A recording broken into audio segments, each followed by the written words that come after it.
The best.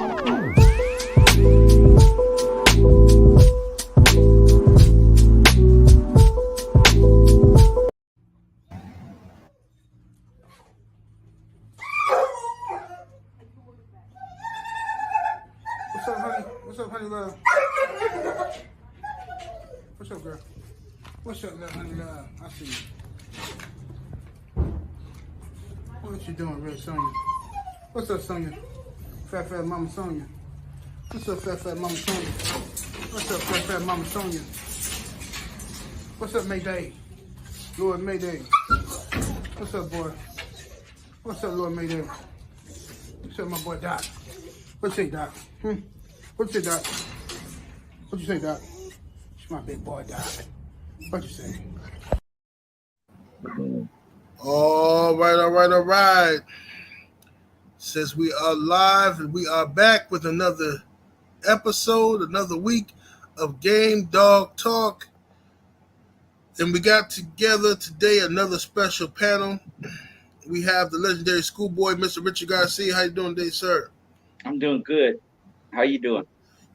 Not too good today, man. My Bucks lost, but it's all right. We're going to talk about these dogs, and hopefully I feel better. Yeah, there you go. I feel better. And we have today the legendary Rastaman Boone in the building. How you doing today, sir?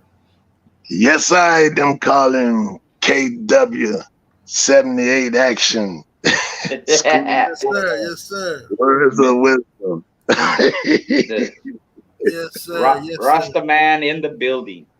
Yeah, man. Yes, Rastaman come to bless it and set it. For the youth to come check it. Check it, brothers and sisters. Check us out. Schoolboy Action and Kevin 78 Sport. Yes, sir. Yes, sir. And so we just we chilling right now. We'll have Walking Down Ram will be here. Brother Eli might step through tonight. But we got a few questions, a few from last week and a few from this week we're gonna tackle on today. But how you been though, Rasta man? What you been up to? Nothing, man. Just enjoying, grandkids and just enjoying the life, man. A lot of times people, they want more of this or more of that. But I'm just thankful that the Most High give us the earth to enjoy. You know what I mean? Scenery. You can ride. You know what I mean? It's just, the Mother Earth is amazing. Yes, sir.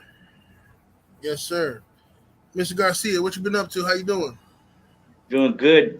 Just busy, getting ready for this confirmation show we're going to do next week.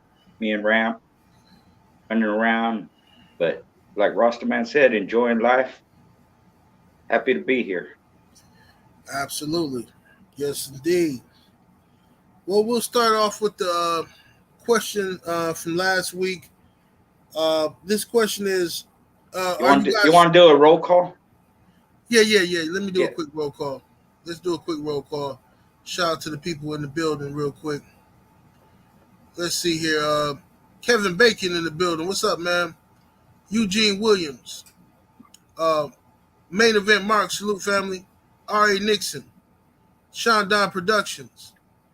Outlaw, Texas, Kennel, salute to you. Hugo in the building. Dreadlock. Hardy Dogs, Pennsylvania in the building. Boris Baker. Tony Gardner. Dogman D. Martinez Game Dogs in the building. Soul Power, a.k.a. Gamed Up Kennels in the building. Oh, I like that name. Soul Power. Yes, sir. Soul Power. I like that. Miami Snoopy 305 in the building. What's happening, family? Mr. Anderson, I apologize. Supreme Excellence in the building. Welsh Kennel, salute. Run them down, Dread. Salute to you in the building. Run them down, Dread. I like that. Run them down, Dread. Run them down, Dread. Yes, sir. Vinny in the building. Von C. Ross Judah, salute to you in the building. Ross Judah. Hiya. Where you at? Yes, sir. Paris Jackson in here. Yeah. Rhodes Kennels, salute to you. We got some soldiers out here. Yes, indeed. Soldiers. Lovely brown sugar, Tay Brown. How you doing, Tay? Tay, where you at, girl? You know, you got to come on the show. Yeah, Tay. She up in here. Young World, salute, family. Young World. Frank Rizzo up in here. Salute, Frank. Smooth Monty in the building, always coming through, showing love. Salute to Smooth Monty. There he is, the man. Yeah. E Brave. Michael Forgood. We got Mark Wonderlynch in the building. Mark Kennels. Okay, I said Boris Baker. Salute. Jimmy Mack. Salute to the homie Jimmy Mack in the building. Junior Mack. Let's see here. AJ. Paris Jackson. Kennels. Oh, well, we loaded. Yeah, Stephen L. Mack in the building. Salute to Vince up in here. Massive, are you ready? Keep coming. Yes, indeed. Newton Arnold. Lefty, American Pit Bull Terrier. 203 East.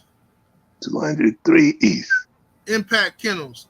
Is that Impact? Is that you the one who got that Red Boy JOCKO stuff in Thompson? Let me know if that's you. Salute to you, fam. Who's that? T Mag the Great. Paris Jackson. Mr. J-Dub, 20 Texas. J-Dub. Man in the building. Man. Let's see here. My brother, Bank Statement Kennels in the building. What's happening, Bank? Bank Statement Kennels. Damn, Bank Statement. We need a loan. For real. Yeah, the brother Eli Zachary up in here. What's up, Eli? How you doing, bro? Eli. Shit, trying to make it. What's good, fam? What's good, Roster? Schoolboy. How you doing, Eli? Yeah. Doing all right. The Book of Eli, y'all. We got him here. So, you know, anything you want to know about righteousness, ask my brother.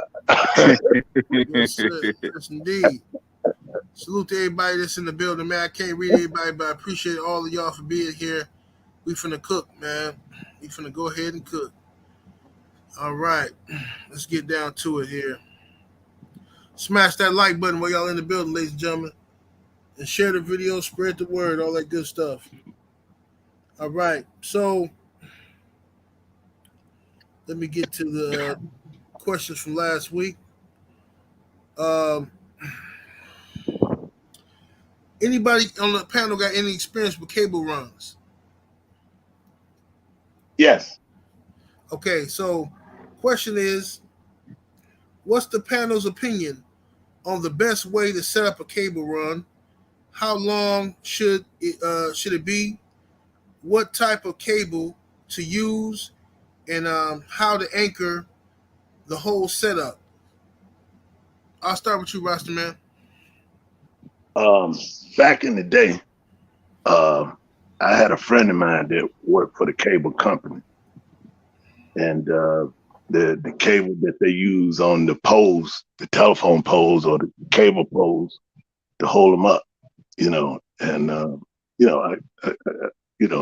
make them keep them from falling over, anchor them down, and then with the anchor they had where they drilled it in the ground. And shit, when that thing went in the ground, probably about 2 feet, I believe. And I never had one to come up. And we put that cable on there, and I set the chain set up on it. And the way I like to do it is I have in a row, have them certain amount of feet, maybe like 5, 6, 6 feet of chain, maybe 7 or something a little bit longer, you know, where they can bounce and jump and run and turn and flip. And you don't want them, the chain, to be so short that all he can do is just, you know, just move a certain way, but you want them to be able to spin, jump, twist.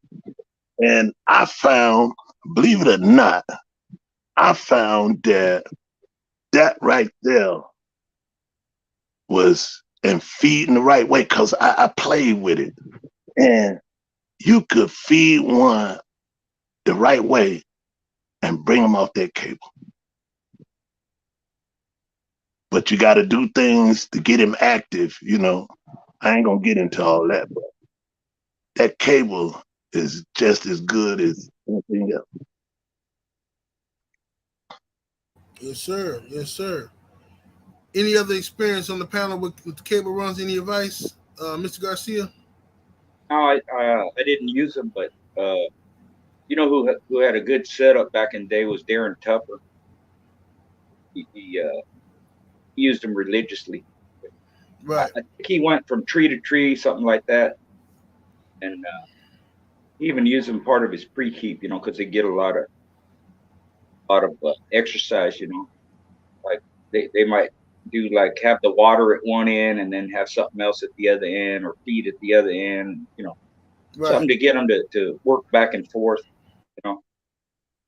Use a heavy duty swivel so they slide along. I've even seen people have them on the ground, kind of. There's a way to do it, but I wasn't familiar. I didn't use them. That's how I had mine on the ground. Yeah. But I have put some on tree to tree too. I have did that too. Mm-hmm. Yes, sir. Brother Eli, any advice on the cable runs? I mean, cable runs to me, man, it's always been something that I wanted to try. I just never had the space like that to actually set up the runs. But like Schoolboy was saying, I know Rod Kirshner back in the day had a real nice setup on the cable runs, and he had probably like 30 or 40 of them set up, and they were above off the ground. But one of the big things that I've seen people that had some real nice setups, they had that stopper at the end about 3 feet out from the actual end of the cable. And that way the dog couldn't, it was suspended for, the dog couldn't wrap the chain around and get stuck. So that's one of them things when you consider cable runs, make sure you consider the actual function of it and where the dog gonna be, because hate for you to come home and have a dog that hung itself jumping over something at the end of the cable run, can't get back, or done messed around and wrapped itself around the pole and got stuck and can't get back to his water in the heat or something. So just consider when you're putting it the actual function of it and on your setup. And yeah, a lot of people like the cable clamps that they got like kind of like a C clamp, like a screw at the end. They clamp the cables together at the end, kind of use like a what's that, like the old clothesline setups. I've seen people use that for a cable run. I did have a buddy out in the country that had one, and that's what he used. He ran his from like an old clothesline T-post setup from one side to the other. He had like about, I would say it was probably about like 30 yards, about 20, 30 yards. And like they said, it's pretty good for like a good maintenance. Like if you want to go out there and throw the ball and keep them exercised, get them riled up, you know, it keep them going and keep them in pretty good shape. So yeah, if you're thinking about a cable run, just think about the function of it and make sure you get a nice safe setup. But I believe Thompson Kennels got a nice setup too on the cable run that he had. So, and to add to what you just said, what we did, we like drilled the stop all the way in the ground. So the cable was above the ground. I mean, you know what I'm saying? The stop went into the ground and the cable was above the ground. You see what I'm saying? And when the dog go back and forth, he ain't gonna get tangled up because the stop is in the ground. Do you see what I'm saying? You know? Yeah. Yes, sir. But I'm not talking about leaving the head up. I'm talking about the whole head is in the ground. Yeah, so, yeah. That makes sense. Ain't nothing gonna get tangled or wrapped around. Right, and you got your big ring, the 3/8 round, you know, the kind of thick one. onto that chain, and it just go back Hey, and forth with no problem. question, Roster. Do you have any old pictures of that setup? Man, I wish I'd have had pictures of all that shit. That would have been nice to have an old picture of that setup and send it to 7 to 8 and have it put on the community page. Yeah, I wish I did. No, bro. You know, back then, I really, to be straight up with, uh, like, I always felt the less everything. Mm-hmm. You see what I'm saying? Yeah. Mm-hmm. Yep. The less everything. I mean, if you understand where I'm coming from, you know what I mean? I see what Arrowhead saying. They use 2 axles knocked in the ground. Yeah, you can do it. That's what I'm saying. You can use Yeah. axles, but what we used was the cable. The thing that they drove in the ground is like you take a drill and drill it into the ground, and then you once you get it to a certain point, you go ahead and put your setup, and then you drill that thing. Say you drill that thing on down in the ground so that he can't pull it out. And then if say for instance, he go forward and come back and he swing towards that thing, the thing is in the ground, so that means the chain is still above it without getting tangled up. Yeah. Yeah, he just running back and forth. But I'm gonna tell you something. This no lie, you know. Mm-hmm. Trailer anchor. Yeah. That what they use to tie down trailers. Yeah. There you go. Dead game boxing got it.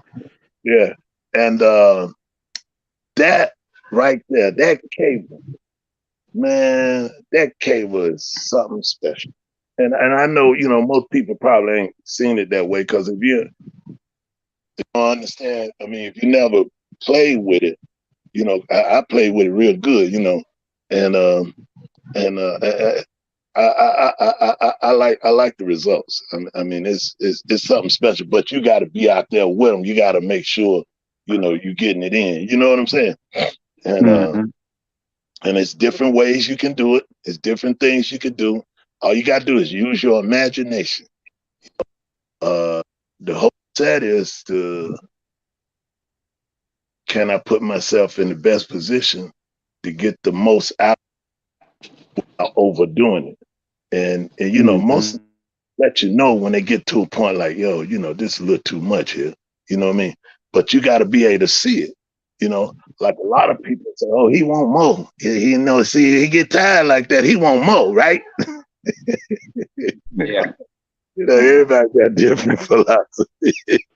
Can't work the dog. They can't work your ego. We got to work the dog. Anyway, yeah, we can move on. Yes, sir. Another question is conformation wise. What was the panel's opinion on conformation wise? What bloodlines produce the best structure, in your opinion, Mr. Garcia? Whoa. Well, as far as show conformation, like the ADBA, they took the model of Jimmy Boots and Barney. The Soros dogs were known for having good conformation like that, and the standard actually came from way back in the day from one of Colby's dogs. I forgot his name, but it's if you're looking at the physical aspects and physics of it, you want leg under your dog, you want them, portion, symmetry. Some like a longer neck, some like a shorter neck, longer body, shorter body. They want them compact. The way I looked at it, for my purpose was, however the dog is built, if he can use his body to its best, function, then the conformation was good. That's why I don't, I can't, give advice like one is better than the other. People have their preferences and they'll give a reason why they feel one is better than the other. But for me, its function follows the form. if they're built a certain way, but they don't use it to their advantage when they perform, then that structure, you know, is detrimental. It doesn't help. You know, like real simple. If you short, squatty, bow-legged, thick bone like that, you know, if you that kind of dog ain't for dancing around. It ain't for being a head type of dog. You know, like that. You know, they more of a power type, strong, fast like that. For dog to maneuver, you know, like a Bolio dog or the Finley's Bulldog from So-So Boys, you know, their front end is straight from the shoulders rather than in or bow-legged out, you know, and their dogs had good leg on them. Same with the Soros dogs, you know, they had good conformation. They were thicker boned than the Bolio dogs, so that helped them too, you know. But that's how I look at structure and conformation. If the dog can use it to its advantage, then it's good. If not, then it could be a deficit rather than positive. Yes, sir. What's up, Lil Rock? Salute to Lil Rock in the super chat. Appreciate the support. Says, what's up, fellas? Lil Rock. Lil Rock. Salute. Yes, sir. Brother Boone, what's your take on that? What bloodlines would you say produce the best structure?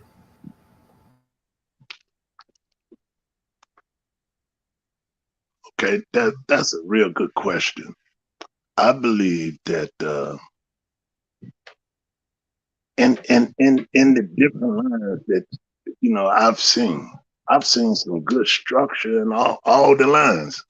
There have been some that don't have that structure, but that don't mean every dog that would produce in that line didn't. You see, because you know sometimes you'll get some the legs bowed out, some legs bowed in, and then you get one out there literally just perfect. You know, so I think it's just hard to say there's one line produced the best structure, or there's no other line that produced like no other. I just think there's good structure in all the lines, and there's some preference, like Schoolboy said, some have over the other. And I've always loved a rangy, long-legged, you know what I mean, greyhound type looking joker, you know. Built like that, you know, and with the deep chest, you know, the deep lungs, you know what I mean? Yes, sir. That's what I like. But you know, I've seen a lot of different ones that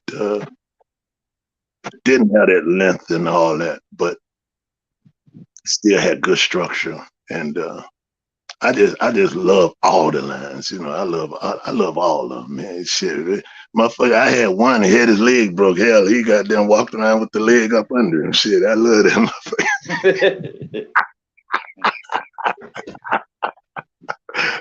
Well, you know, hey, they can have fucked up structure. It don't even matter. We still love them the same. Yeah. But you can move on, though. Yes, sir. Yes, sir. Brother Eli, what's your take on that question as far as bloodlines with the best structure? I gotta agree with Schoolboy, and it to even add to it, like Grand Champ Matthew, he was like 7 times Grand Champ, the highest pointed dog in ADBA history. His pedigree is Soros and Tonka.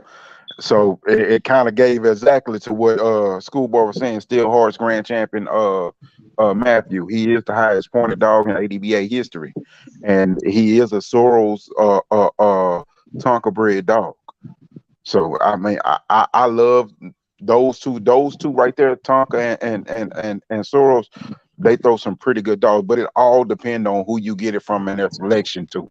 Because a lot of times, like Rasta was saying, you can get the same bloodline from somebody else, and if they ain't having that selection, if that's not part of what been put into that gene pool, you won't really get the same results. You know, you got dogs like the crab stuff that used to have rickets real bad back in the day, but then you got other people that had that same crabs bloodline that they cleaned it up, they put a nice out in it, or they selected different individuals, and they had it better. So those crafts dogs used to have some terrible bows in the front, but they added something to people's dogs. They added that intensity, and people were getting them and breeding them, and they were straightening them out. You know, they bred some real intense, solid game dogs, and they didn't have the best conformation. But you put them with a line of dogs that can straighten it out real good, and bam, it was like they added to it when they put it with the buck stuff, when the bucket stuff, it came along real good. You know, so that's my thoughts. It's the surreal stuff, the Tonka stuff, but any line can have good conformation. You have to make the right selections. Yes, sir. Salute to Jack Mason in the super chat. Appreciate the love. He says, what to feed to bulk up a dog? What do you feed to bulk up a dog, Mr. Garcia? You know, dogs live on protein and fat. You know, bulking them up would, in my mind, means doing more strength work. You know, power work. Whatever you got to do. Endurance or short workouts, you know, that build up strength. That's where you get the bulk.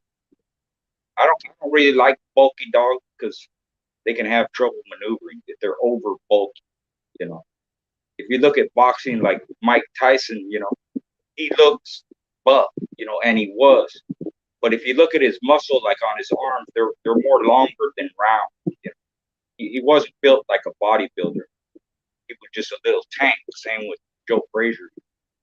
So you can have dogs like that too. They're thick, they look bulky, but their muscles are more longer than they are short. The short is a detriment because they can't do it properly. But just working them, that power in mind, strength work, bulk them up, you know. But again, if you go too far, then it's a detriment. It doesn't help them to get actually hurt. They can't maneuver properly.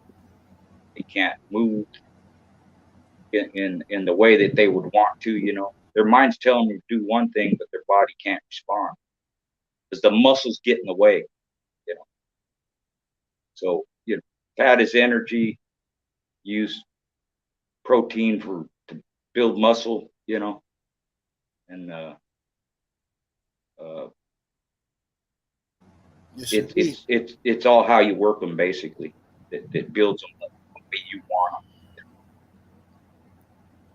Yes, sir. What would you say, Brother Eli, on bulking up a dog? Bulking up is pretty simple, man. I mean, when it comes to feeding, that's like you can beef. You're gonna get a natural creatine in beef. You can use a muscle up supplement. They got supplements like muscle up, more muscle. Of course, the bullies, they have their different supplements that you can put in and add to them. Gamma oryzanol based supplements that are like a derivative of rice bran oil.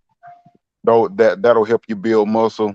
Uh, uh, and like using lard is a slower burning fat that'll sit on them a little bit more. It's not the best energy source, but it's a good maintenance fat, you know, using lard. But I personally, I don't, bulking up is something that I would do in the winter time just to keep more fat on them and to keep more on them then. But the term bulking with an APBT for me is something that I really don't think about. That's something more of a bully type thing for me. I function like Schoolboy was saying, the function, we like lean muscle, we like thoroughbred type muscle. You know, we want long lean muscle that is active, is quick fast twitch muscles. You know, not really so much of bulking up. So if you're thinking of bulking a dog up as far as just like making them strong, and for any athletic type competition, I wouldn't recommend that. But if you're thinking of just bulking them up for the wintertime or something, you know, yeah, add beef in their diet, get you a more muscle supplement, some lard, and you should be fine. You know, you if you're looking for more muscle on them, you're gonna have to walk them. You're gonna have to do some drag weighting. You know, get your drag weight sled, and you're gonna have to get out there in the field and go pull. You know, I wouldn't suggest just leaving them on a heavy chain, but you know, maybe rotating it in and out. But yeah, that's my thoughts on it, bro. Yeah, Mr. Roster Man, what's your take on bulking up the dogs? Well, you couldn't have had it said more perfectly than my brothers that just spoke. I don't have nothing to add to it. Yes, sir. Yeah, depending on where you live, like like I said, I live up north. It's cold as hell out here, and the only time I bulk up my dogs per se, add some extra calories to get a little extra layer of fat on them. When the dogs are outside and it's fucking, it can get below zero out here and shit like that. You want you don't want your dog shivering off his fat and shit, so you want to keep some extra calories in them. Yeah, I just add more feed to them. You know what I mean? I add more fat. I try to add healthy fats and stuff like that to them. But if that's what he's talking about, but if he's talking about something else, bulking up for muscle or something, then I think Schoolboy and them broke it down perfectly. Let's go ahead and get to another question we got here. Super chat. Well, let me go back up, make sure I ain't forget nobody. I did. Mr. Anderson in the super chat, appreciate the support. He says, does the panel believe during the confirmation show the best looking dog will win, or have y'all seen it where the judges already know what dogs they're going to choose because they know the owner? Garcia, how you feel about that? You hear everybody start laughing. Go ahead, schoolboy. Yeah, if you're talking about bias in politics, yeah, that happens. I try to stay out of it, because I get treated real good when I'm judging, and sometimes and this is just me. Sometimes the people that invite me and pay for everything, they got dogs entered in too, So some people might think, well, I'm going to be biased towards them. No, I'm kind of the opposite, because I don't want anybody to think I'm playing favorites. So I try and look, be more neutral.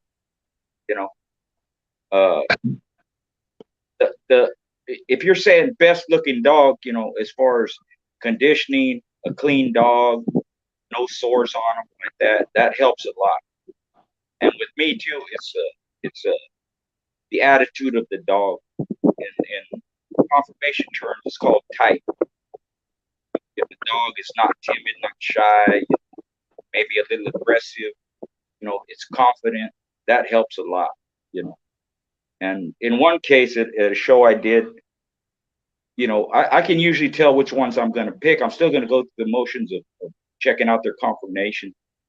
But dogs were brought in, and one of them looked better than most of the rest just because it was in better shape, Normally I would have picked that dog, but during the show it started growling like a cur dog, and I didn't like that. And for that reason, the other dog who had good confirmation too, but it wasn't as fit, wasn't as fine as work, as the other one. I picked that one first and gave the cur snapping one second. And they asked me afterwards, why did you do that? Obviously the other one, I said, yeah, that's true. The other one, you could see his confirmation better, muscle tone, all that. But the way that dog behaved, because the way it was growling like a cur, I didn't like it. And they said, well, is that in the standard? I said, yeah, it's called type. The behavior of the dog, how they act, what their confidence is like. And I don't like growling, barking pit bulls like that, where they bare their teeth, like that. Yeah. Or actually bark, arf, or whoop, whoop, like that. That's not a pit bull. So that in that case, that's why I didn't pick that. They understood, and I understood where they were coming from. And it wasn't that the one I chose didn't have good conformation. It did. It just was a little heavier than the other. Best looking is, it's all up to the judge. And that this is where I'm different from a lot of people. I judge on symmetry and proportion, which means you can have a dog built any which way as long as his body is even. I've said this before. They got a big head. They should have a thick body. They long as they square it up. If they longer, then they should have a long neck. Kind of like that. If they short and squatty, everything should be short and squatty. Tall and rangy, everything should be tall and rangy. Deep chest, like Rasta Man was talking about, like that. That's the way I look at it, because if you just have one standard where all the dogs look the same, and they have to look the same, and that's what people are telling you the dog is supposed to look like, well, you're not only cutting out a whole shitload of dogs that have different types of conformation, but you're also doing what other breeds did, where when they did that, not now, there's no function in the dog. You're just breeding them on looks. How the dog looks, and they all look the same, and that's fine for them other breeds, but it's ruined a bunch of them because they don't do nothing with them. Whereas if you have a breed, that's a pit bull, and some of them look different from each other. But if their conformation is good, symmetry and proportion, then they should be able to win too. That's the way I looked at it. And I get a lot of, the way I learned is, how to pick dogs is when they step over, it's like when they step over that wall with the dog, which one would you pick? How do they look? How do you like them? How do they act? That's how my whole mind works. Is it a good pit dog? Even though they ain't doing shit, with them, and they can't. This is confirmation. It's not that. But that's how I look at them. Do you like the way that dog acts and looks if he was in a real show? Kind of like that. So that's my take on it. Yes, sir. I enjoyed my time at the confirmation shows. I had a little bitch, I swear. She put her and her mama placed every time that I showed them. I didn't care who I showed them under, they placed except for one time. Gary Hammond's got me one time. And he told me why too. First of all, it was me and another guy that had a little buckskin bitch that had some of Gary Hammond's blood in it. That was there. And we was down to the last two. And I was like, God damn. I like both our bitches were hot as firecrackers. Right? We couldn't stack the bitches to actually show them. We just had to kind of let them lean out because they was just, they were screaming the motherfucking arena down. And it was like, you couldn't really see. You knew that they were the two better looking dogs, but they wouldn't stack because we was right next to each other. And I was looking at dude, I'm like, damn, like some judges, when they see that shit, they automatically love those two dogs and all the attention is on those two dogs. So dude had the right idea when he stood next to me because my bitch was going to go off and his bitch was going to go off. But the thing that was happening is when it came down to actually showing their structure, they couldn't show it because they was digging and clawing and scratching, and them little bitches was they was tearing. They had the arena turned up. And Gary told me, he said, I couldn't see her stack, and when you walked her out, she didn't show her gait. So when he told me bring her to the middle, she didn't show her gait. She was digging and clawing, trying to get back over here. We was all the way back out across the arena, and the bitch was digging, scratching, clawing, screaming. He couldn't see her whole form. So a lot of times that can happen too with a judge. They want to pick the dog, they look at the dog, they see him, but they can't really just see all the way through. And then I think that time too, it was down to me and a dog that had some of his blood in it, and it was like that's the only time that I didn't place. But I like showing under what's that, Havana Chico, under Amy Buford, Gary, quite a few good judges that I like showing under. What you finna say, School? I saw you finna say something. I was gonna say I seen one judge, real famous guy. I won't say who it is, but all the dogs he picked had his blood in it. you know. And see, a judge ain't supposed to go and talk to people and ask them how their dogs are bred and all that. You're supposed to be neutral. And even like if there's 2 shows in one day, you know, the second judge isn't supposed to sit there and watch the first judge dogs. It's supposed to be totally fresh, this and that. But this guy went and asked everybody how their dogs were bred. He'd go to people, introduce, say hi. And, you know, if they had his blood in it, those are the ones he chose, you know. Mm-hmm. It happens. It damn sure happens. Yeah, yeah. What's your take on it, Rasta man? Well, you know, we've been living in a society for many of years where favoritism rules. And, you know, you done heard the stories from both of them. And I was approached because I didn't pick a certain dog. Hey, yo, man, what you looking at? I said, the dogs. You see what I said? So, you know, they felt that I bypassed them, but I didn't bypass them. I seen what I felt was the best confirmation at the show. It didn't have nothing to do with no individuals or who bred it or how it was bred. It didn't have nothing to do with that. And that's what I like about the game, is they are good in all family of dogs. But we get so stuck on one side of our brain, we bring the same foolishness, not only to our own people, but to competition that don't even warrant it. You know what I mean? Yeah.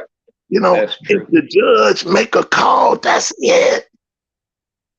Ain't nothing to get upset about, nothing to get mad about. The man made the call because he felt that was the best that he chose. It didn't say, judge, choose what everybody wants you to choose. It say, judge, you judge the dog for the confirmation you see fit, you know, to win, to be. Yep, you know, that's true. And that's so true. I've done it that way. And, you know, there's been people question, but one thing about me, if you call me the judge, don't call me thinking I'm gonna pick you because you my friend. Yeah. You gotta make that clear. I'm not gonna do that. And if that's what you're looking for, call somebody you know to do that. Yeah. That's who you need to call. You know, if you having a confirmation show and you want it judged properly, then you want somebody that's gonna have the balls to call it the way he see it, not somebody that's gonna have the balls to get intimidated. Yeah. Cause of who bred it. Man, you don't know. Man, that man did this. I don't give a damn who did what. I'm talking about I'm the judge. That's it. Now you don't like what I said. You know, you find somebody else to do it, or either, you know, go somewhere else or get your homeboys and say, all right, we're gonna have a show, and then y'all call it. You know, and you know you're gonna win all of it. You know, it's your homeboy. You see what I'm saying? If that's what you're looking for. Yeah, you know, that's what you're looking for. But if you're taking for competition, and to me, I really believe ain't nothing better than competing. You know, even when, you know, you done bought flowers and you racing home, you done bought a serious meal, you done took the old lady out, and you know once y'all done got this food in y'all system, y'all getting ready to do some numbers in there. You know what I mean? You're gonna work out, sweat, you know what I mean? You know what I'm saying? Yeah. Ain't like judging bulldogs. Ain't nothing like that. You know what I mean? It's like competing, competition, the thrill that you get out of that. You could take 5 of them sex pills. Yeah. So I feel like judges should call a confirmation the way you see it, and not be, you know, not nobody feel any kind of way based upon who bred a dog. Yeah.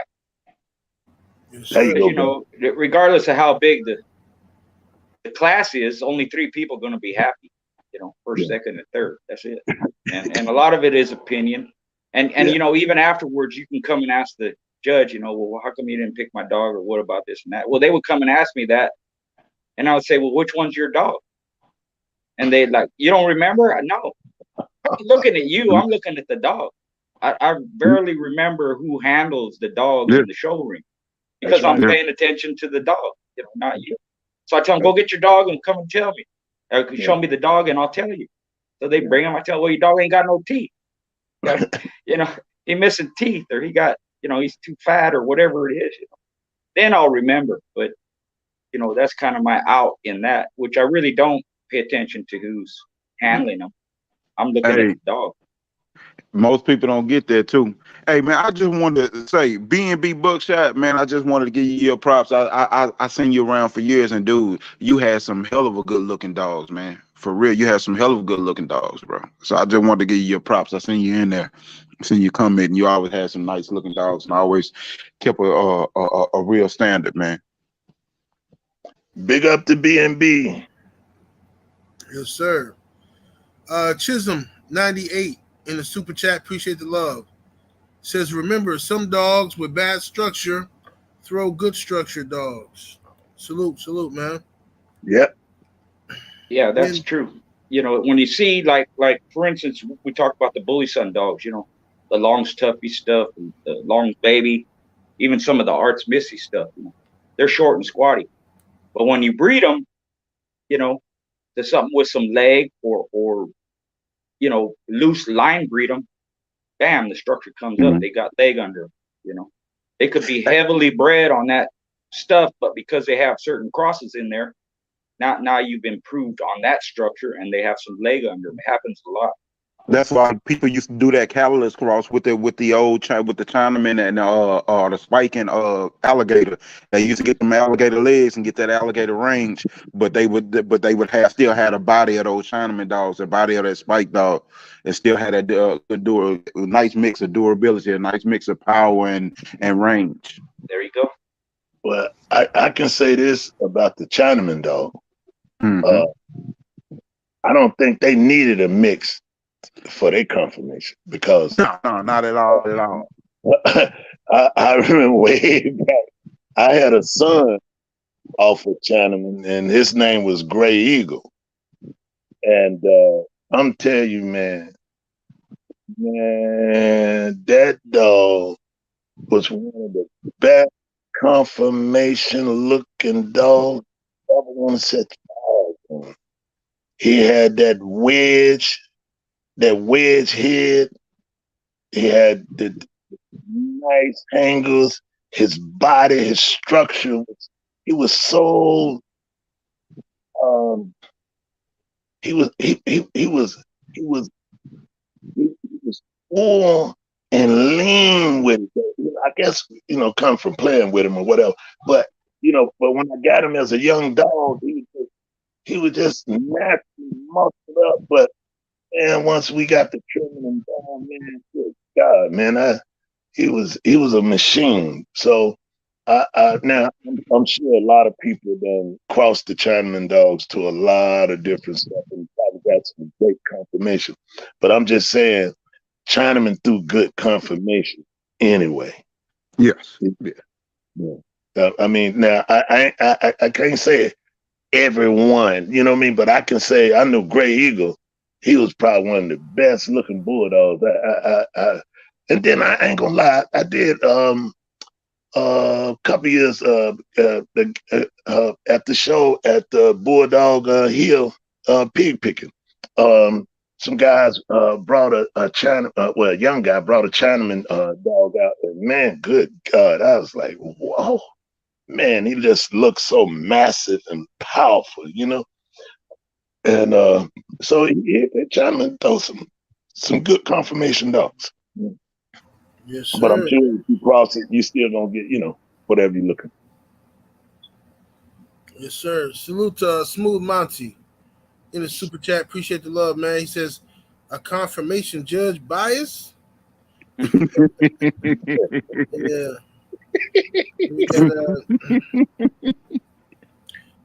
J-Bo, salute to you in the super chat. Appreciate the support, man.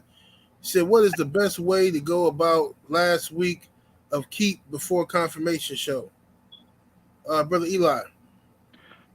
For me, that last week up until like 3 or 4 days out, for one, the last week, the work starts to taper down that weekend before. That's that Friday, Saturday, Sunday, that work starts to taper down. And then after that, I'm just like Monday is probably gonna be like half the work I would have did at max.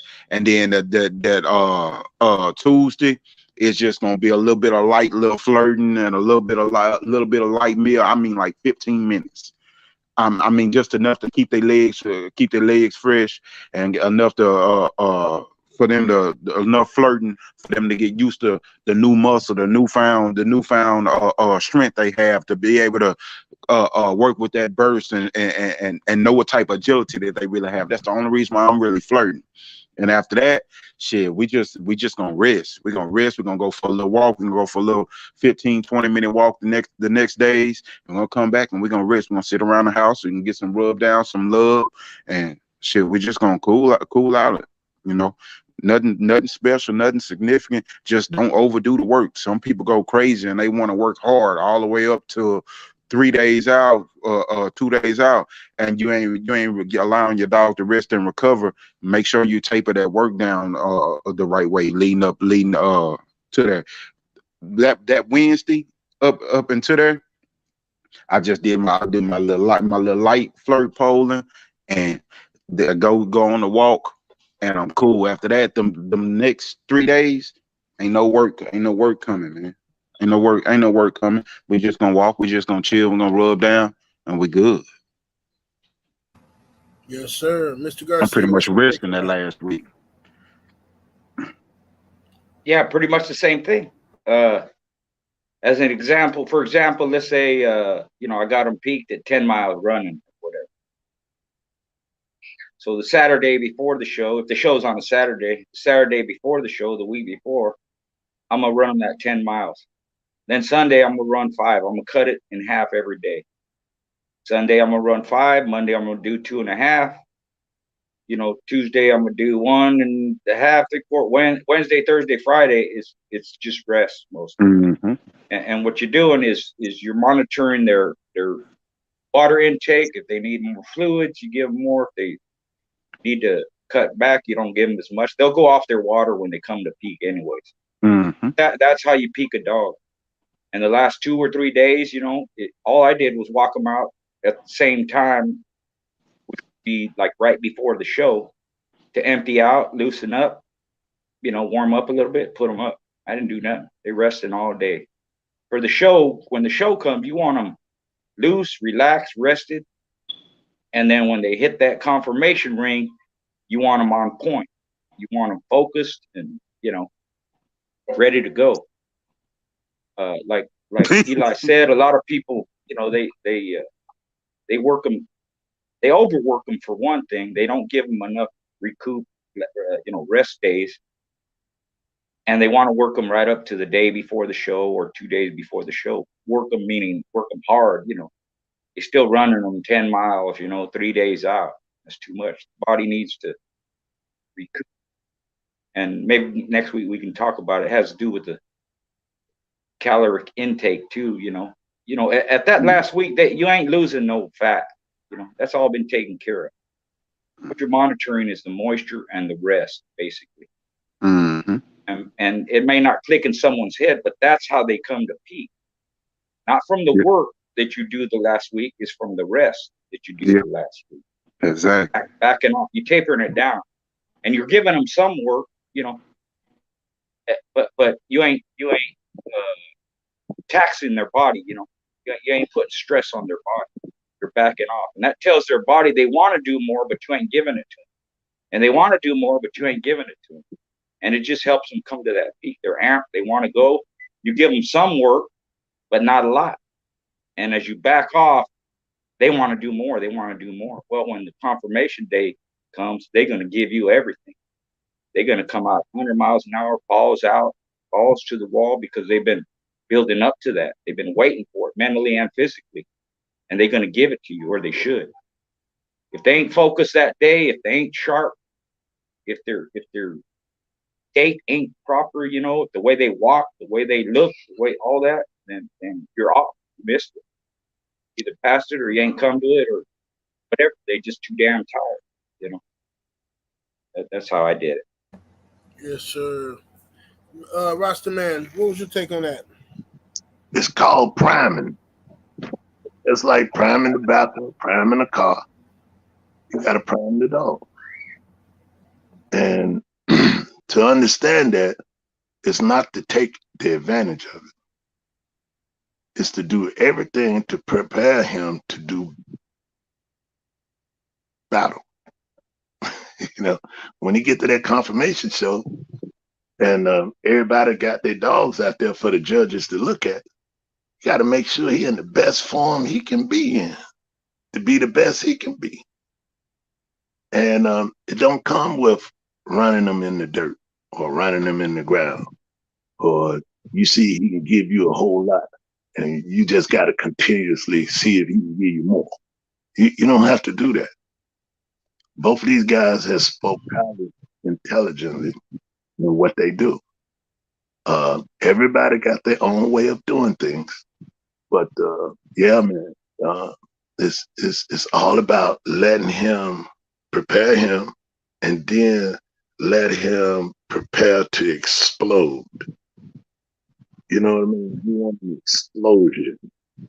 You know, when he hit that ring, you want him to walk around there like he on cloud 9. He high step. Yes, sir. Hey, like when they look up in the sky and look at the airplanes and everything, when they are aware of everything that's going on, man. Ain't nothing like when you know that dog is in peak, but they walk so gracefully, man. They walk like they royalty. Yeah. I'm telling you, man, that's one of the most beautiful sights in the world. Hey, look at it. It's like watching a fine bride coming down the street and she's stepping. Boy, you're God.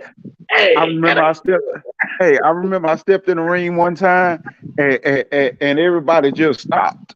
And they just stopped and they just looked and they was like, bruh, that fucking dog looked like it was glowing. Yeah, that's how it's supposed to be. It's supposed to be glowing. I said, man, that bitch so beautiful. That bitch look like she glowing, man. Yeah, I felt good in the motherfucker. Yeah, that motherfucker look like wet water between your legs.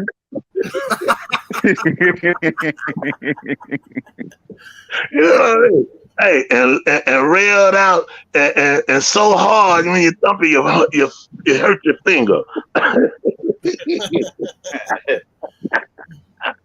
So yeah, but with practice, you'll get there. But if you talk about it and you don't try, because it's try and error. Ain't nobody here just got it off the top of their head. They had to earn it. And that's what you got to do. You got to work yourself through it to get there. And you will know when you're there because you'll see something you ain't seen before. You say, I want to see this again. I want to see this again, you know. Hey, you know something that I just had to say that every keep that I had, I always had a phone buddy. I always had somebody that was a call away that I talked to through my whole keep. No matter how good I had got at my keep, no matter how good, I always had to have somebody that I trusted their opinion, that I talked to them through the whole keep. And it was just something that I did. And like, it'll be little shit that I may have said 2 weeks ago that the dog was doing that somebody be like, they'll remind me and be like, hey, remember you said this happened and this happened, this happened. I was like, oh yeah. I kept my notes and everything. But that shit was always good for me to have somebody that I talked to through the keep. Well, it's you know, like when you at a point in your life that where you know you just positive, you know, and you know you seek positive people to just vibrate off of. You know what I mean? You just you just vibrate with righteousness. You know what I mean? No wicked thoughts, no undermine, no slick shit. No bitch shit, no turning, no turn shit. You know what I'm saying? Without all negative shit.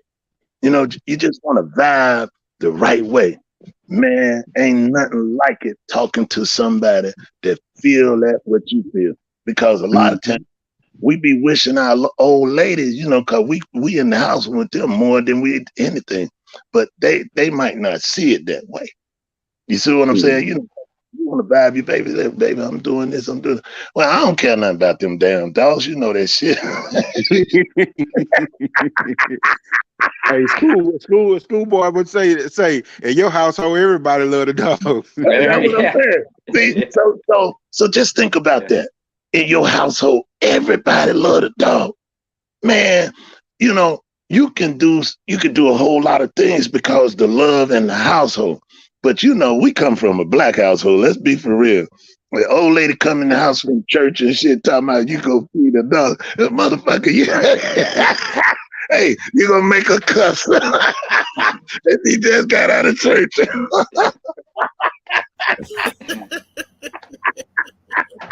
I'm out there. I told my wife one time, I said, look here, I ain't got back yet. I'm out of town, but I'm on my way back. I said, I want you to go out there and get a dog some water. She said, shit. She said, they just ain't gonna have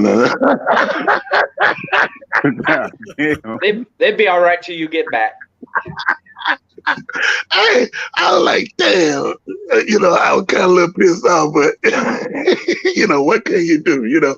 But when you can find somebody that's into it like you are, I mean, you know, and I'm talking about male and female, then that's a good vibe in your household. And then you got your kids. Oh man, that makes it even better. And Schoolboy an example of that. But if you know, like most black guys, you know, the women ain't trying to fuck with the dogs. You know what I mean? And so, yeah, it's all good though. You know what I mean? You know, cause she still back it up when the dogs is on the chain. You know what I'm saying? Well, I'm one of the lucky ones. You know what I'm saying? Okay. My wife, she fuck with the dogs. She don't fuck with them how I fuck with them, but she will go out there and clean up some shit and feed them, stuff like that. If I got something else going on, you know what I'm saying, she'll go take care of it. You know what I mean? Just, you know, them boys, them male dogs, once they start getting a little older, be pissing her off. She can't, you know, she got her favorites. She likes certain dogs, but, you know, she get pissed off. Once they get to the humping age, that's when she get pissed off, you know. I got to go out there and have a conversation with the boys. Say, look here, man, that's my woman. You understand? You know what I'm saying? Keep your goddamn balls to yourself. You know what I mean? But look, now, in that, when you do that, right, you just let them know, so I'm glad I know you ain't gay, motherfucker. Right. Yeah, absolutely. Hey, look, a preacher got caught up in this area. I think he was trying to pull the girl off the strip or somewhere down there. And they caught the preacher and they had him on TV and all that. And so I seen him dude say, man, did you know Reverend such and such was on it? I said, yeah. I said, well, who they catch him with? Oh, it was this girl, man. I said, that's good. I said, shit, I'm glad he was with a girl. Right. Yeah, the worst they caught him with some little boy or something. That's what I'm saying. I'll be like, man, he ain't shit. Right. Let me go to Champion Zurikata. I hope I said it right this time. Champion Zurikata in the super chat. Appreciate the love. In the super chat, he says, how has working with these dogs changed your interaction or view of people? He said, I had a girl I was dating who had a son. I saw in a picture that he had a genetic default. I ended it before she got pregnant. Jeez Louise. I can't get that, man. It'll do it to you, bro. Say messing with these dogs will do you just like that. I be looking at people like they curious, like they cuz, you're just not right. Like you're not my type of people. I got to get rid of you. It make you cull people out your life. It make you look at dogs as if they have a real bearing on life. You intertwine the two. Every time you think about people, you think about the world, you'll start to cull shit out of your life. So yeah. I was laughing the whole time. I had read that super chat earlier. Yeah. I mean, it happens like that. I mean, you start paying attention to certain things. I mean, but people is people. I mean, I look at it like, look, man, you know, you got your standards for certain shit. if I go to a girl house and her mama is, 70 years old and she's still in shape and got a nice figure, I figure she got some good genetics. You know what I'm saying? If her mama is built like a Tyrannosaurus Rex or Free Willy or some shit, then I'm not fucking with her like that. You know what I'm saying? I already know what's gonna happen once she gets But what's your take on that, Rasta man? Well, I'm gonna say this. Like the beauty of life, is the freedom and to be able to move and and meet people and do different things and you might meet a chick, she's super bad, but she might have a son that's handicapped. But that don't mean she gonna continue to have handicapped babies. See, Rasta gonna check it and set it. You understand? And then I probably leave out there. I ain't gonna stay around. I'm just in and out. You see what I'm saying? So I ain't trying to keep her or nothing like that.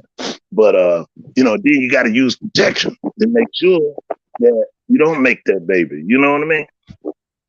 Because of your concerns. But to just drop her, I don't know, but if you're just having fun, y'all enjoying one another, and y'all just do your thing, she going on, you going on, ain't no strings attached, ain't nobody mad, you know what I'm saying?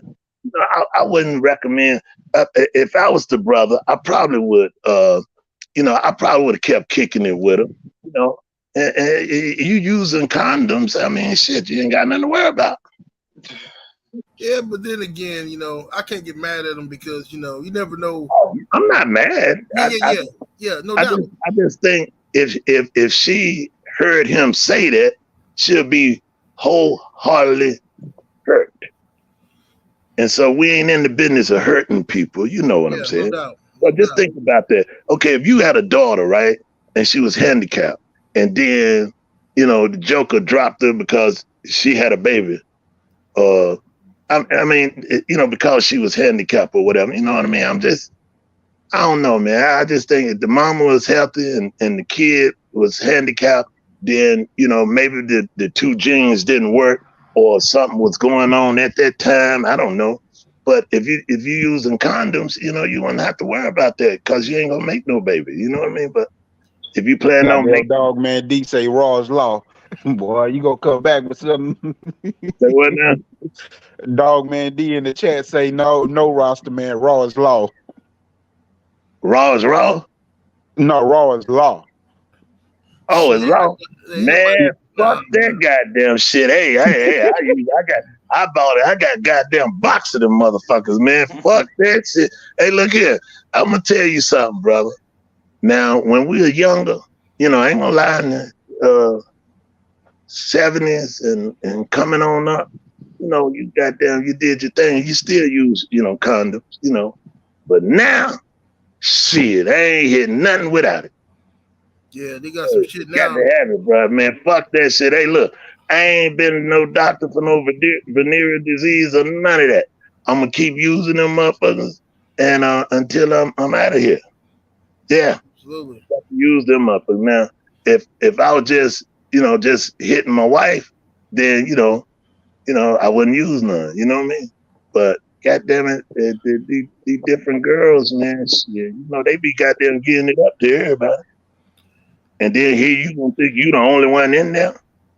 Right. You girls they got that package. The girls give you some shit to make you fall off in a couple days. Yeah. And then you sick as a motherfucker walking around here looking crazy, talking about, man, she ain't shit. No, you ain't shit. That's what they say, Rasta man, she was fine as hell though. Yeah, but you didn't protect yourself. You got fucked up. I'm protecting myself. Hey D, go on and do your thing, bro. I ain't mad at you. We're gonna support you. If you get sick, just let us know. We'll send you a little something to help you out. I ain't gonna send them nothing. You gonna send him a motherfucking thing. You gonna have a GoFundMe for a dripping dick. Nah, fuck that. You go out there in today's day and age, without no condom, I ain't sending you nothing. Man, that's like committing suicide, man. That's Russian roulette. You play Russian roulette. Boy, go catch that slim fast, no comeback. Mm-hmm. What now? He said that's the. But I said that's playing Russian roulette when you're doing that. You know what I mean? Mm-hmm. You just rolling. You just you playing craps with your dick, like Eddie Murphy said. Yeah. Lil Rock in the super chat. What's happening with it, man? Salute to you. He said China man looked like a thoroughbred horse. Fantastic confirmation. Absolutely. Schoolboy, what's your take on that last question about the genetics and stuff like that? Well, it's true. You know, we around the dogs a lot. You tend to relate to people. You know, and you know, try and find. Sometimes you try and find the same qualities. You know, as far as the handicap stuff, fuck everybody. You got a handicapped kid, give him to me. My wife will take care of him. Fuck what? Yeah. That's how I see that. Yeah, that's good. She do it. My family do it. That's the way it is. I understand what they're saying, but it ain't that way. Yeah. See, everybody need love. And Everybody. yeah, and so you know, that's why, you know, I just think when you do that to a broad and she, man, that'd be so hurtful, man. You know, you don't want to hurt nobody like that. You know, even if you just say, well, okay, let me see how I can figure my way out of this shit, you know, without it being hurtful to anybody. And would be the best way to do it. You know? Well, my thing would be, okay, how would I do this? Okay, look, I need you to go to the store and do this and do that. I might not come back. You go out for cigarettes, not come back. Don't come back. Just keep going. Motherfucker, you gonna leave and you ain't even bring the shit back? Where the hell you had to go? Look, baby, see, no, motherfucker, you gonna get your shit and get out of here. Baby, you gonna put me out? Oh, okay, baby. All right. I'm gone, you know what I mean? But to say, man, she got a handicapped kid and I'm leaving cause, you know, you see what I'm saying? See, the reason why I said I'm not mad at him is because he already showing you what his standard is. So if he stay with her and he have a baby by her and his baby's healthy, how is he gonna treat that handicapped kid versus his own child? That's not fair to the other child. He might as well leave her now and let her find somebody that's gonna do right by her and her child. You know what I'm saying? Yeah, and the child, yeah. Well, you know, if he had the baby by, he should do that anyway. Because whether the kid is handicapped or not, you still want to show him love. You know what I mean? It doesn't matter. Right. You know, I done dealt with a bunch of kids, and I just think, you know, everybody deserves a chance. But I'm just saying, we're not talking about it being an issue with the kid. Well, it is because he's speaking on it genetically, but I'm thinking, you know, he said because that result, he decided not to deal with the mother, you know, but to say that, you know, maybe you could use something, maybe some other way, using or not doing what she wanted you to do, or figure out a way to get out of it. And I mean, other than that. But anyway, let's move on there. We done strayed all the way off topic. What you got next, M&A? Yeah. Bust them down, Kennels in the super chat. Appreciate the support. Said, what's your definition of cold dogs? There's only one definition. I'm as far as I know. Mr. Garcia, what's your definition of a cold dog? Cold dog is a dog that has no interest in confrontation, combat, none of that. They don't. If you ever seen a real one, they don't even acknowledge that they're being bit. It's not like a rank cur that jump and holler and scream and run away and all that. They just basically look at you like, what the hell are you doing? You know, it's almost like they oblivious to pain, and they just have no reaction to it. It's confusing to them in the way that they don't react to it like you think they normally would or should. You know, they just that's what a cold dog is. You know, some people don't understand that, but that's the definition of it. You know, they just don't react to the competition. You know, they don't start, they don't stop, they don't do nothing.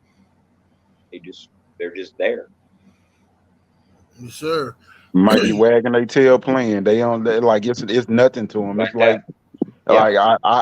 I had one that a buddy gave me, and he was 5 years old. He was 5 years old, and when I tell you he be wagging his tail and playing like ain't nothing going on, and that's just he was oblivious. Schoolboy said exactly what it is.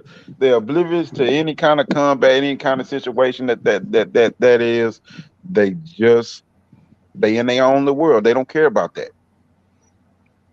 Yes, sir. Kind of trip when you see them because you think they would give some kind of reaction, but like they almost like a little kid, like they just playing, they wag their tail and look around, That's the true definition, which is different from something that ain't ready to start or something. Cry and ball up or something. Yeah, they don't even do that. They don't ball up in no knot and all that. They don't scream and holler out. No, they just it's nothing to them. Yes, sir. Yes, sir. Let me go to this JOCKO in the super chat. Appreciate the love. He says, "What are the pros and cons of Hammond's blood?" Which leads us into our next question. So we might as well combine these two. Question says, let me get to this question. It says, "I've heard that the alligator bloodline is known for biting power. Does the panel have any experience with the bloodline, and how important is a hard bite?" We can combine that question with what are the pros and cons of Hammond's blood. I'll start with you, Rastaman Boom. The pros and cons. I just know a lot of people like the Hammond's blood because of their comeback action, and they supposed to have mouth too. I know I've seen some, and I've seen some mixes, some mixes, different breedings with it. And the other one was the alligator stuff. Years ago, I sold a bitch to a guy, and her name was Busy, and she just was a busy little dog. And the Irish Jerry bred to her, and they got some dogs off of it. And they the JJ dog, if anybody know who I'm talking about, the JJ JJ dog, they bred him, crossed him with some of that, some of his, some of the line to the alligator stuff, and I've seen some, I think Mona Watts have some of them, and the confirmation on them. I seen some pictures of them, on her Facebook page, and I was like, wow, man, just phenomenal looking dogs, man. And I must say, man, Mona Watts, bro, that her name is Watts for a reason. Like you got 5,000 megawatts, you got 10,000 megawatts, 20,000 megawatts. Man, when Mona put one in, say, well, that joker looked like 100,000 megawatts. Right. I mean, if you go on her Facebook page, man, this lady probably got 2,000 or 3,000 trophies, man. Confirmation trophies. I mean, how many people we know got it like that? Do y'all know anybody else like that? Nope. I mean, this lady, I'm just amazed of the work that she has done over the years, bro. And I mean, them dogs be looking great. I mean, excellent. I'm like, damn. Ooh, wait. And me, I love to see a good looking boy. Man, good grace. And that's the thing. She got dogs crossed and bred different ways. But if you see them, the confirmation on them, they can all look athletic. lean, hard. I mean, man, all in the right places. Man, I'm telling you, if she opened a school now, the people will line up because she does a real fine job. I'm telling you, bro. And I'm not saying she got some of the blood of my stuff in them dogs, but I'm saying it because I just looked at her body of work, and she's a great piece of the bulldog fraternity.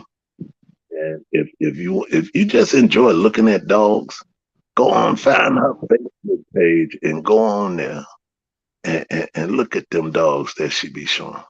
I mean, man, every one of them. I mean, don't be no like, no, this one, all right, or that one, yeah, that one might need. No, it'd be like everything be like watts, megawatts. Them some bitch be glowing, you know what I mean?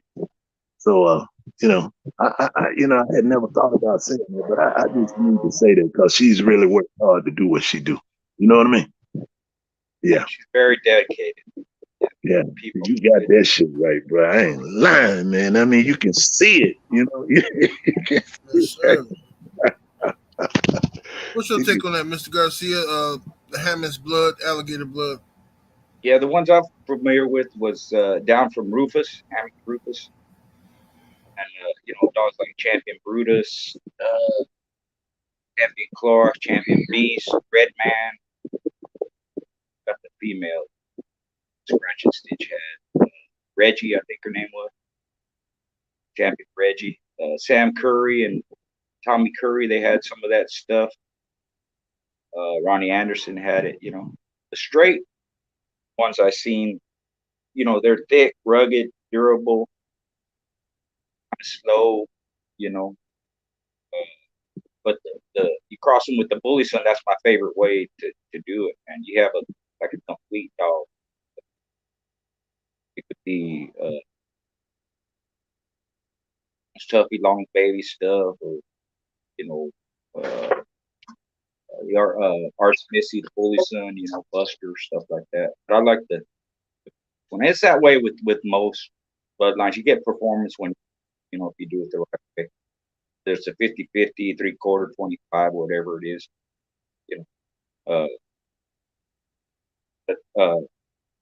They can be a complete all around. Everything good. You got good balance, good strength, good bite. How important is bite? It's as important as anything else. If you focus too much on one thing, you're going to lose something else.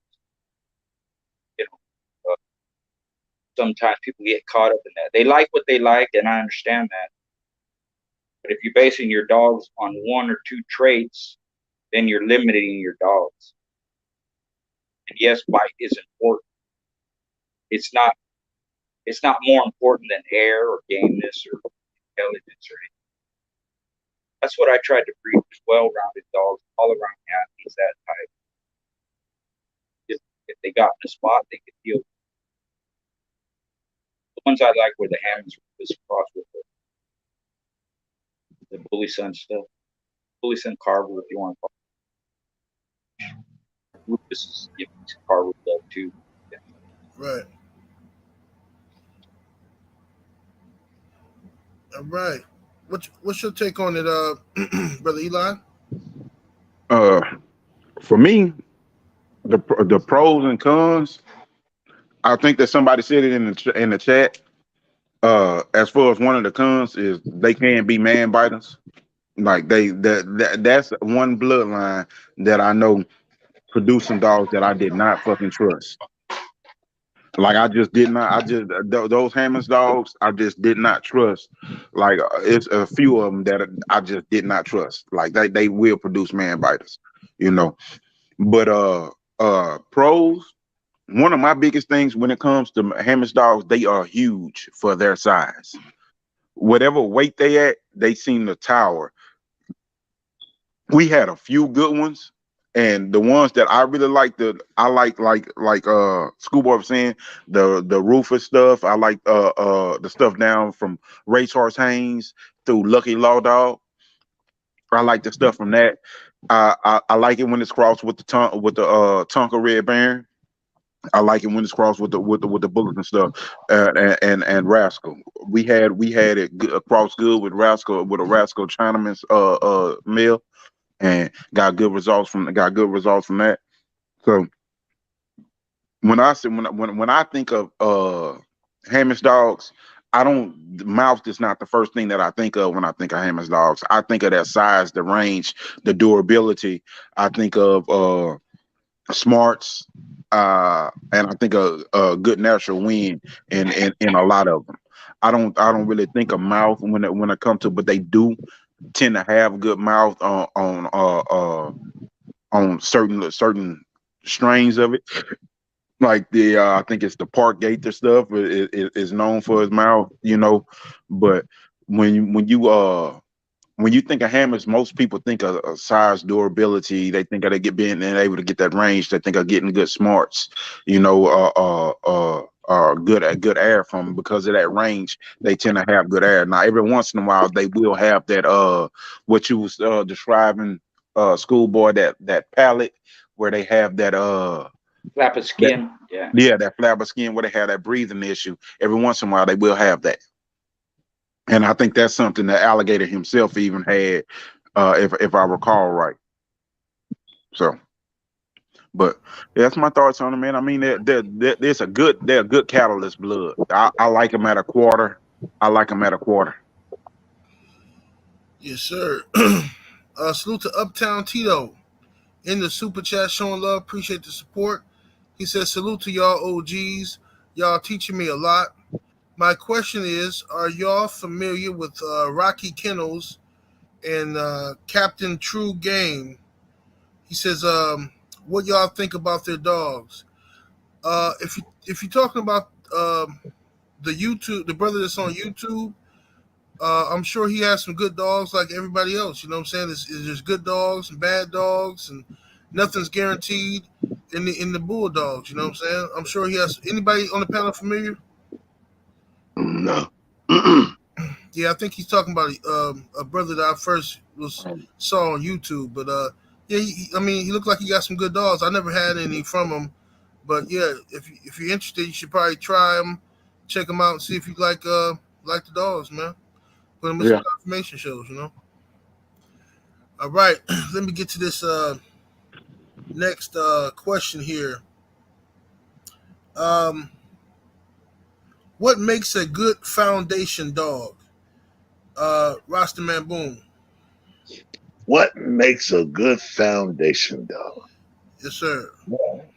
I think what make a good foundation dog is a well-bred bulldog that come from a family of dogs that's been producing dogs.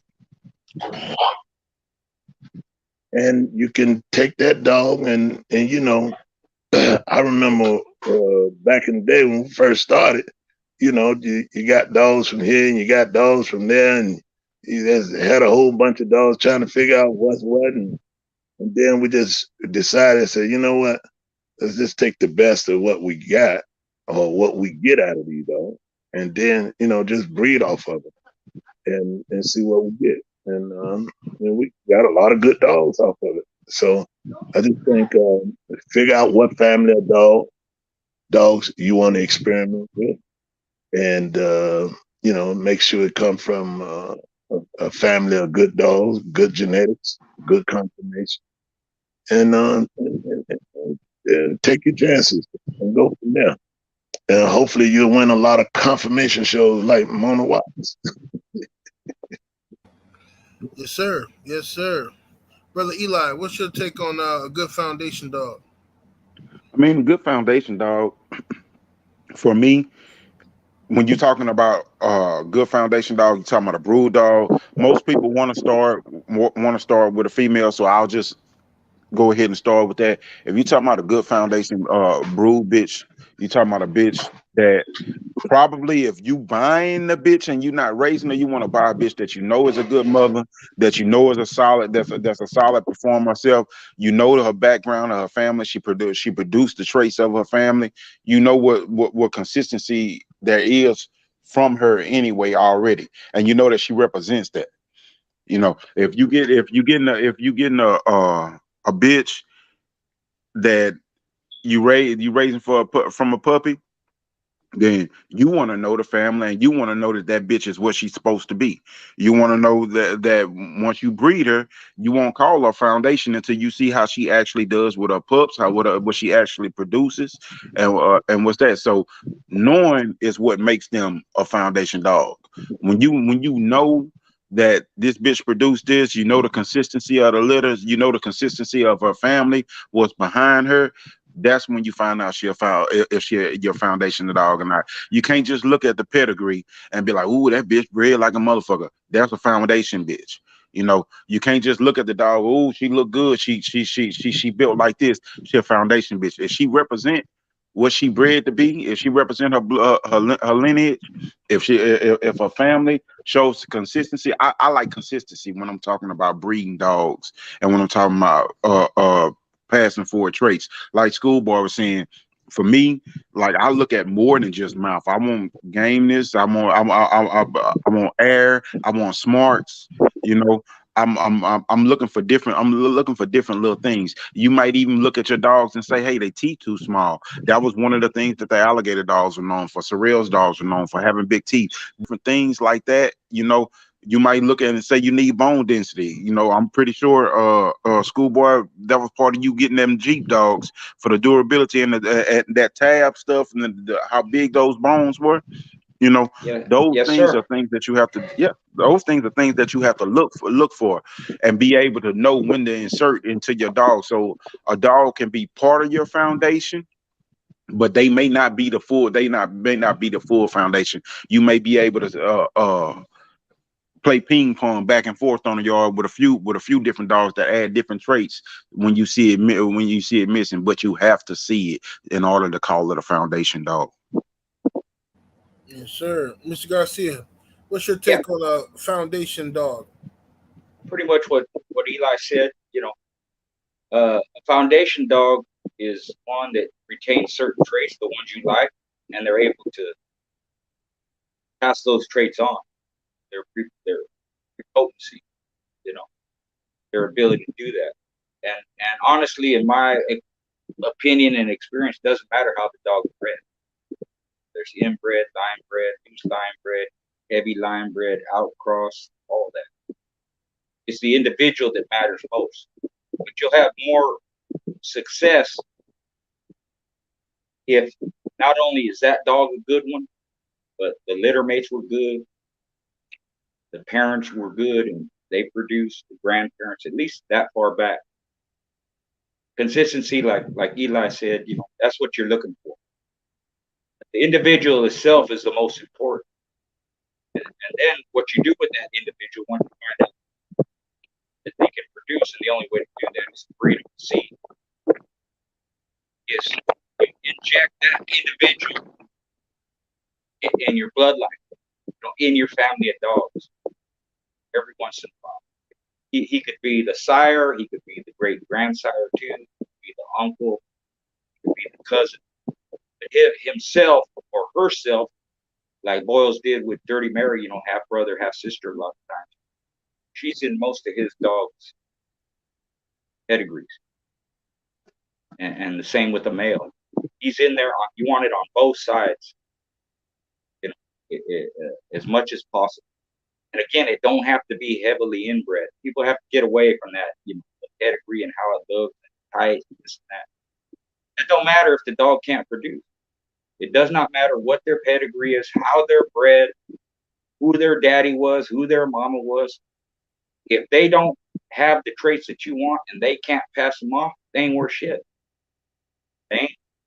And all that means is that dog is not throwing their self, it's not throwing the parents, it's throwing some garbage that was back there that maybe you knew about or didn't know about. That's the way traits work too. If you're looking for a trait from a certain dog that he has it, his brother or sister has it, his parents has it, but that dog don't throw it, it's not because he don't retain it himself. It's because he's throwing some junk that's back there rather than the good stuff. And dogs have a tendency, or anything you breed has a tendency to do that. It'll throw the negatives a lot of times more than it will what's positive in it. And if you have one trait that's abundant in that dog or family of dog that's negative, even if he has a whole shitload that are good, and he throws that bad trait consistently, you're not worth anything. And again, like Eli said, the only way to find out is to breed them and see. And you take that with each generation. And you want that dog's influence, which to me is more important than the bloodline, you know, or, you know, names, you know. It's more important that individual itself is a good one and able to reproduce itself, you know. That's what a foundation dog is. Yes, sir. Bust him down, Kennels. Salute to you in the super chat. Appreciate the support. He says, "What Bolio strain would y'all consider the best?" I'll go back to you on that one, Mr. Garcia. You know, the first ones I was familiar with were it was Bolio crossed with, you know, that was way back before he was stolen, and I didn't know them dogs, you know, before he was stolen, but the dogs that were bred before he was stolen, those were the first ones I was familiar with. Ended up being Bolio, Corvino, Eli crosses, you know. Those were some good ones, you know. I can't really say which one's the best, you know, because it was bred different ways. You could go Bolio Klaus, you could go Bolio Maloney, you know, even the Tonka Zeke Black Widow stuff, you know. I would guess the games ones, I would say, which would not, you know, even that, argue the point. What they call Zeke Black Widow, you know, put down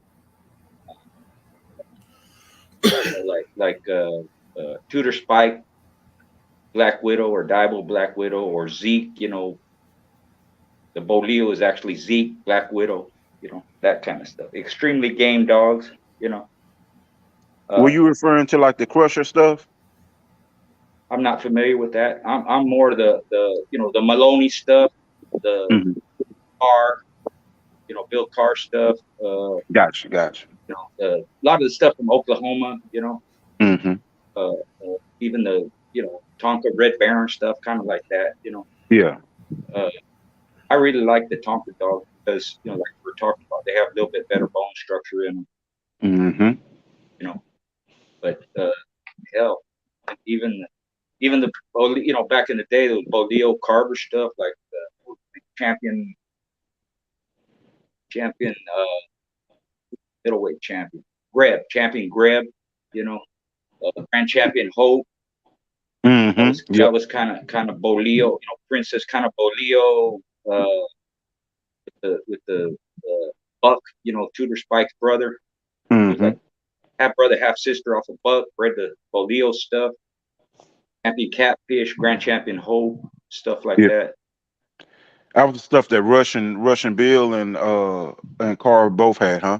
Yeah. I know. I think TDK had some of that too. Right. Yeah, he did. Yeah, he did. That kind of stuff. What's that shit? The Homer stuff from the Bolio stuff. I like. I also like the Big Baby stuff that they had going around for a while. I like that. I like the Spunk stuff that the you know, the old Smart Bolio stuff. I like that stuff. I used to really be a big fan of the Grand Champ Spiky stuff. That was the Crumbs Cremator, Tonka Sister, and all that. I was a big fan of that, but I liked it when it was crossed, especially when they crossed it with the Maverick stuff and with the Bolero stuff. They had some nice dogs that came off of that.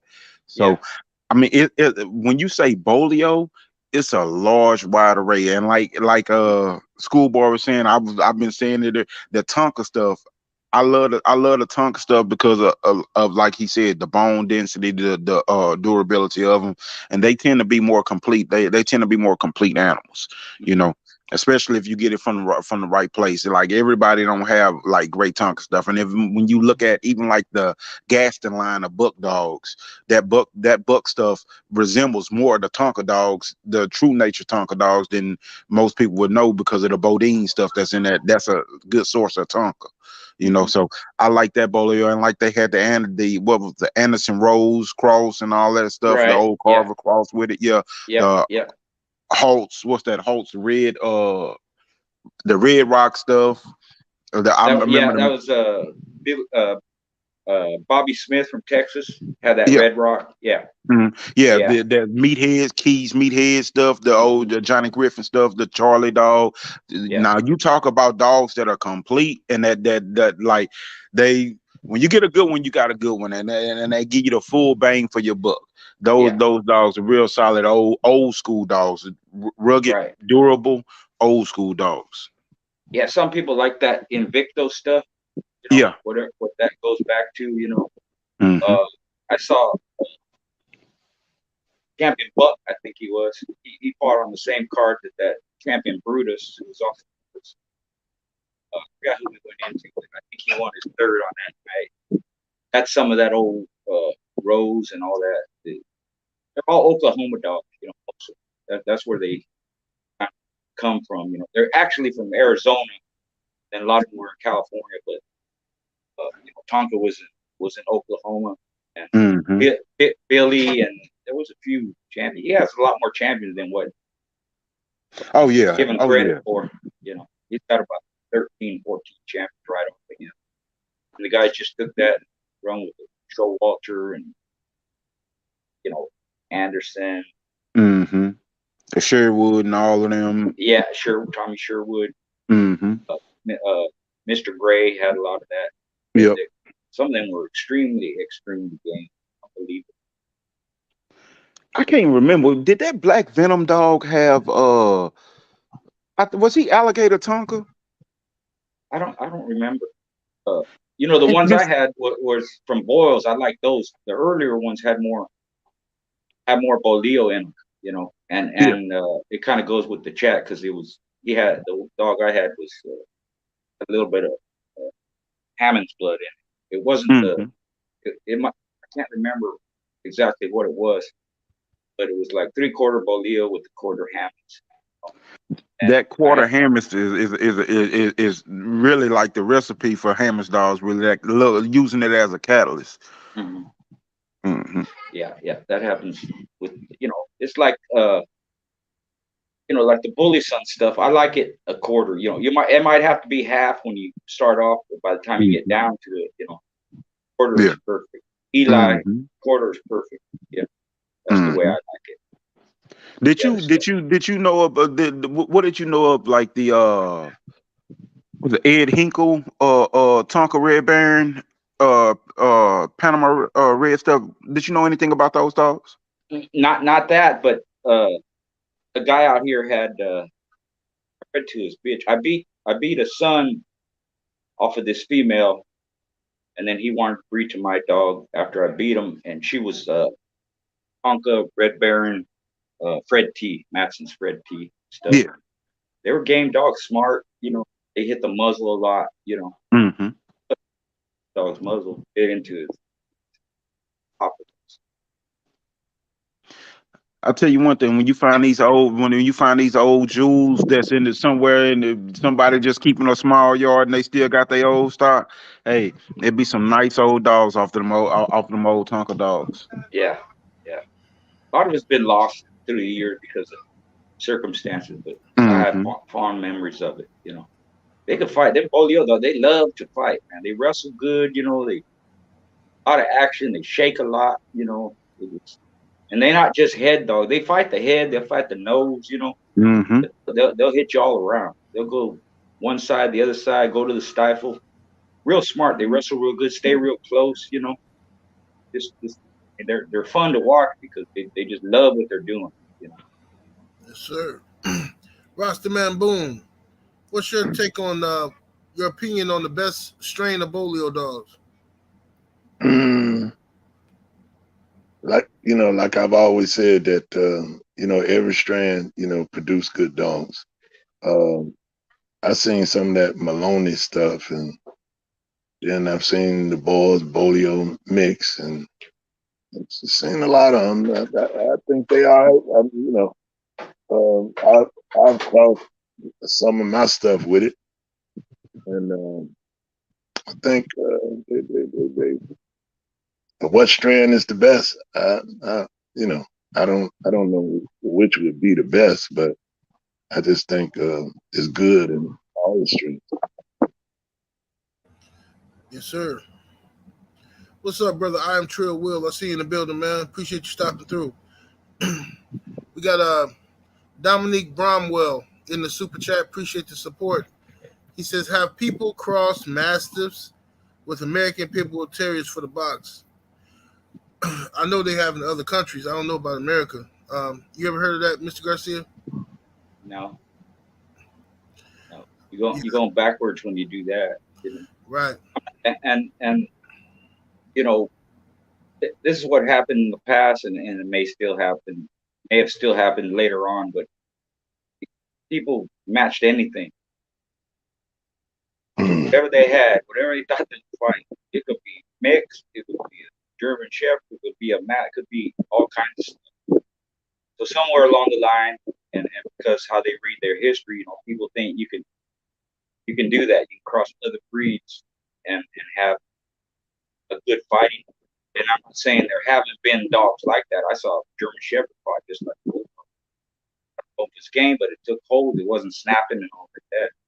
But that's an oddity. That's an exception. You don't get improvement. You don't get consistency by mixing other breeds with the pit bull. It's whatever positive traits you think you're going to get, and you're going to get the negative traits that go along with it. And most other breeds, their instinct for survival is number one. Their instinct for self-preservation is number one, which defeats the purpose of pit bull. I'm not saying that pit bulls don't quit. They don't think about that too, but some of them don't. That's the point we tried to get to, having as many as we could that didn't quit, rather than having, bunch of them did. And crossing other breeds into pit bull, you ain't gonna get that. You're gonna have that consistency. You're not gonna have that heart, that ability. Yes, sir. Yes, sir. Let me go to Rastaman Boone on this question. J-Bo in the super chat. He says, what's the best way to dry out a hound for conformation show? You can control the intake of his water. Instead of having it where he's just got to drink as much as he wants, you can control that.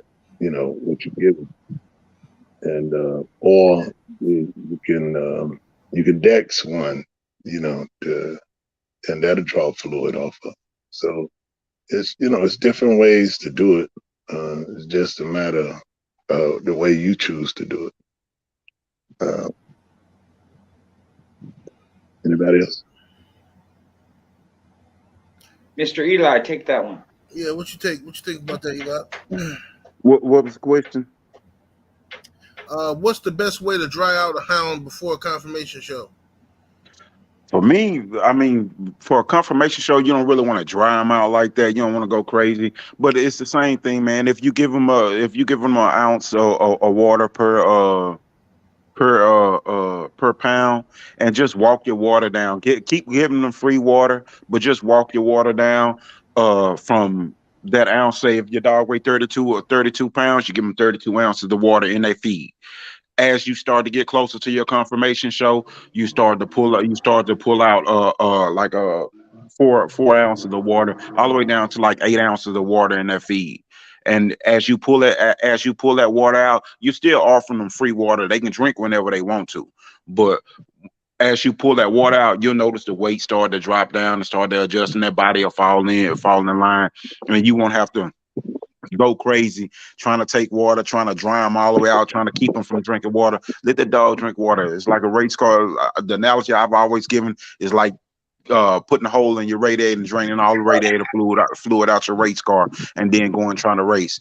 That's not the way. That's not the way you do it. You don't dry a dog completely out like that.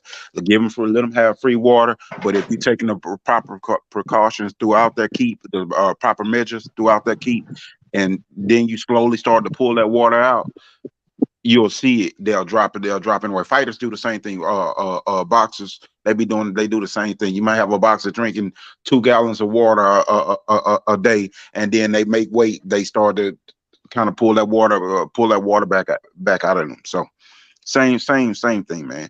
You don't have to go crazy with it, and don't get worried. Don't get flustered. Just ease that water back. That's the easiest way that I learned. That it's more than one way to do things. Other people do things a different way.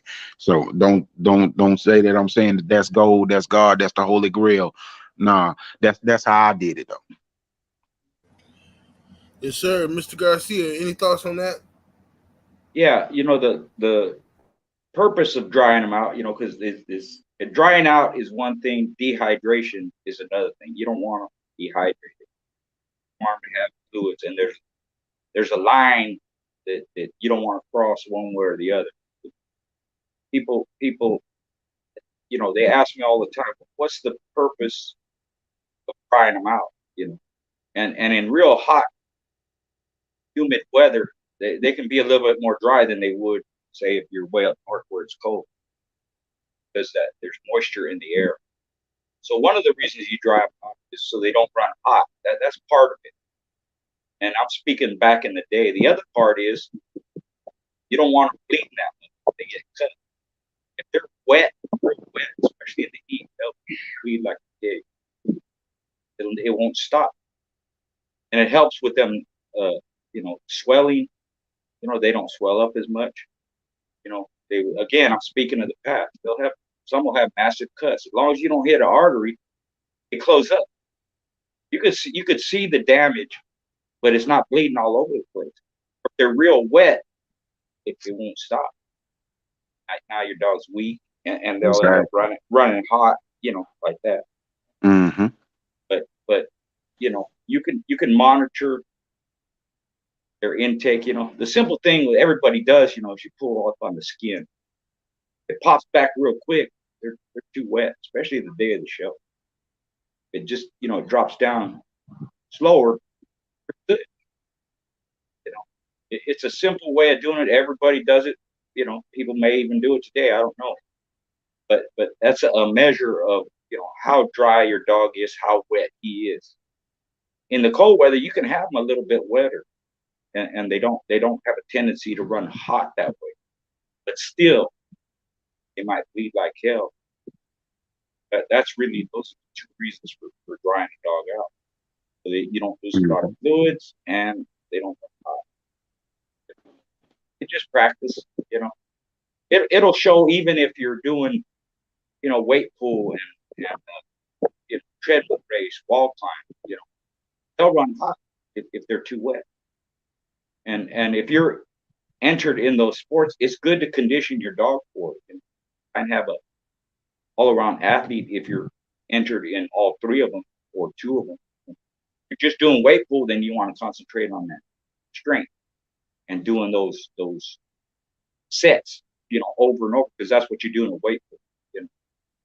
They pull in, they pull, you rest a little bit, they pull. You want to try and condition that way. But if you're doing all of them, I would have them like a regular bulldog, man. Have them kind of all around strength, speed, power, good air, all that kind of stuff. Yes, sir. Yes, sir. Well, we went through a lot of questions today. We got a lot of questions in the super chat, so we're gonna save some questions that we got on paper for next week. And I want to thank the panel for joining and giving us another great show. I want to thank the chat for coming through and making this show another success. Brother Eli, you got any closing words for the people? Man, y'all enjoy your dogs, man. Y'all and get all the knowledge that y'all can. Take care of them and shit. Enjoy y'all days, man. Enjoy y'all days, bro. Other than that, I ain't got too much to say, man. Peace. Yes, sir.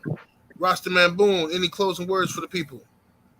Yeah, truth, like I said from the beginning, Rasta come to bless it and set it, so the youth can come check it. So y'all done checked us. Go back to your neighborhood with the good news, letting them know Kevin 7A Sports is the show. Thank you, brother. Appreciate that. And Mr. Garcia, any closing words for the people? Yeah, thanks everybody for participating, and thanks for your support. We appreciate it. Have a good day. And Ram ain't here, but just go back and listen to his disclaimer, and you're funny as hell. You're funny as hell. Yeah, absolutely. You know, salute to everybody. Serious. Yes, sir. Yes, sir. And if you guys want to register your dogs, make sure you go hit up Schoolboy on Facebook Messenger for the International Coalition Dog Registry. The link to that is in the description underneath the video. And we'll catch y'all next week, man. Y'all be safe. Peace. Peace. Peace.